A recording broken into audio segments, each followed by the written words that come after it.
Bien-aimés dans le Seigneur, je vous salue dans le précieux nom de Jésus-Christ de Nazareth. Que la grâce de Dieu et sa paix vous soit donnée de la part de Dieu le Père et de notre Seigneur Jésus-Christ, qui s'est donné lui-même pour nos péchés, afin de nous arracher du présent siècle mauvais selon la volonté de notre Père. Frères et sœurs, nous allons parler ce matin, le Seigneur m'a mis à cœur pour que nous parlions de l'impatience. Nous tirons ce que nous allons parler dans Psaume chapitre 106 au 13e verset.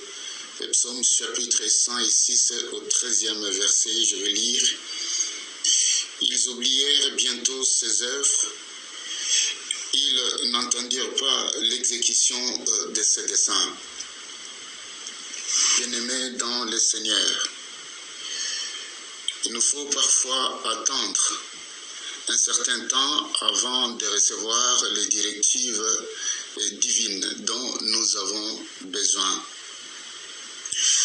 Nous risquons de passer à côté de la sagesse de Dieu en prenant une décision hâtive et en agissant selon la chair. Nous perdons l'opportunité de recevoir notre miracle, les directives de notre destinée. Bref, nous risquons de perdre ce que Dieu a prévu de meilleur pour notre vie. Parce que nous parlons de l'impatience, et cette impatience s'est trouvée à un homme que je voudrais parler ce matin. Je parle du roi Saül. Ce roi Saül, vous savez qu'Israël était toujours en guerre avec les Philistins. Et c'est ici que nous allons parler de l'impatience du roi Saül. Que nous n'allons pas lire, se trouve dans 1 Samuel, chapitre 13, à partir du 5e verset jusqu'au 15e verset. Nous voyons Jonathan, le fils de Saül, a battu les Philistins à Gibéa, si nous regardons le contexte. Lorsque les Philistins ont entendu la défaite de leur, ils se rassemblèrent de nouveau pour combattre Israël. Et lorsque les Philistins ont appris cette défaite, ils se sont rassemblés. Et de côté aussi, Israël devait se réunir à côté du roi Saül. Mais il y avait un prophète, le prophète de Dieu qui s'appelait Samuel, leur donna l'ordre d'attendre 7 jours avant d'aller à la bataille. Et nous savons comme Samuel, qui devrait prier pour la bataille, est tardé à arriver. L'impatience gagna Saül. Pourquoi cette impatience gagna le roi Saül? Tout autour de ce qui entourait Saul, le peuple a commencé à s'en aller petit à petit, et il y a eu aussi la pression de ce peuple, afin que Saül puisse prendre une décision de pouvoir attaquer les Philistins. Nous voyons devant cette pression, il prit lui-même la place du sacrificateur et offrit un sacrifice. Au moment où il venait de terminer cette offrande, et c'est à ce moment-là que le prophète Samuel se présenta. Et c'est lorsque vous regardez le récit, vous allez voir que non, il y a eu une grande défaite. Qu'est-ce que je voudrais dire par là? L'impatience nous amène à des choses abominables. Cette impatience a provoqué la chute même du roi Saül. Ce péché pour le roi Saül engendra d'autres échecs dans la vie du roi, qui finit par perdre sa royauté.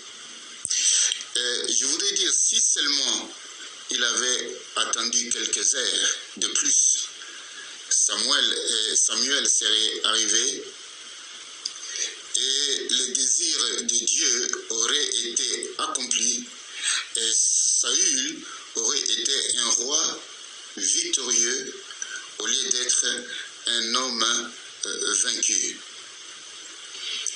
Le deuxième exemple, nous allons prendre de l'impatience. Nous connaissons l'histoire d'Ésaü et Jacob. Jacob n'a pas eu la patience à cause de la famine et de la fatigue.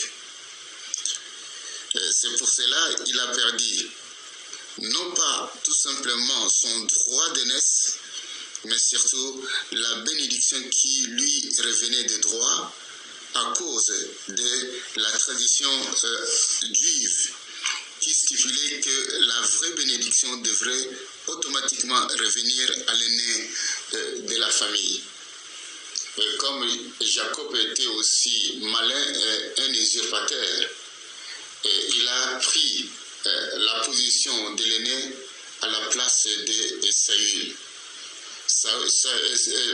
À la place d'Ésaü. Ésaü n'était pas patient pour attendre les bénédictions que son père devrait lui offrir.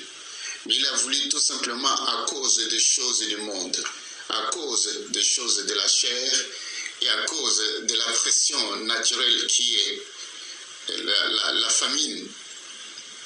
Et cela lui a conduit à des choses qui ne sont pas et qui ne glorifient pas notre Seigneur. Le troisième exemple, nous allons prendre de Moïse. Son impatience contre la pression et les murmures des enfants d'Israël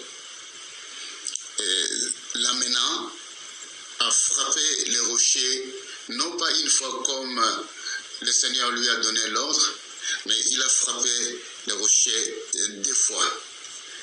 Et c'est pour cela que cela ne lui a pas permis d'entrer dans la terre promise, là où devait couler le lait et le miel. Frères et sœurs, l'impatience engendre la colère. Et la colère, la non-maîtrise de soi, et ensuite le péché. Dans notre vie et dans votre vie, il y a eu des moments où nous voulions devancer Dieu, dans des situations et très souvent à cause de la pression exercée par les autres. Et nous n'attendons pas les directives célestes. On pense parfois que Dieu tarde à répondre. Au fait, si nous attendons selon son timing, il va intervenir toujours à temps et en son temps. Frères et sœurs dans le Seigneur, je vous exhorte de régler nos montres spirituelles sur l'heure de Dieu et attendons de recevoir son feu vert avant d'agir et alors, nous obtiendrons les résultats désirés. Nous savons que la patience, c'est le 4e fruit de l'esprit.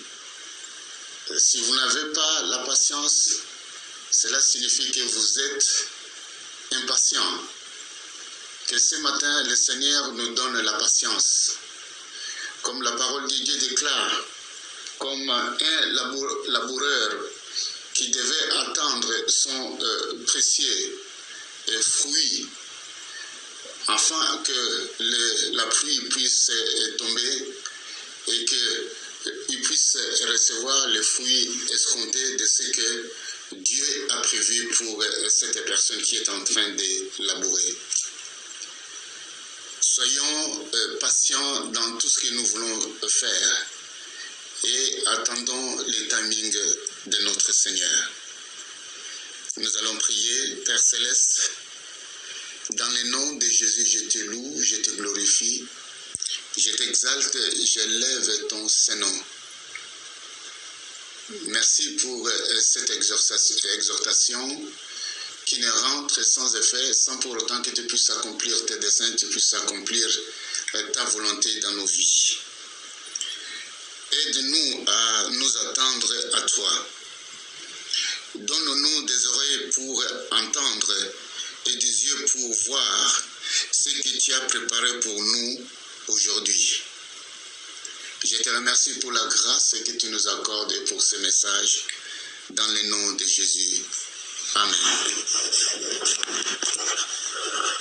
Soyez bénis dans le nom de Jésus.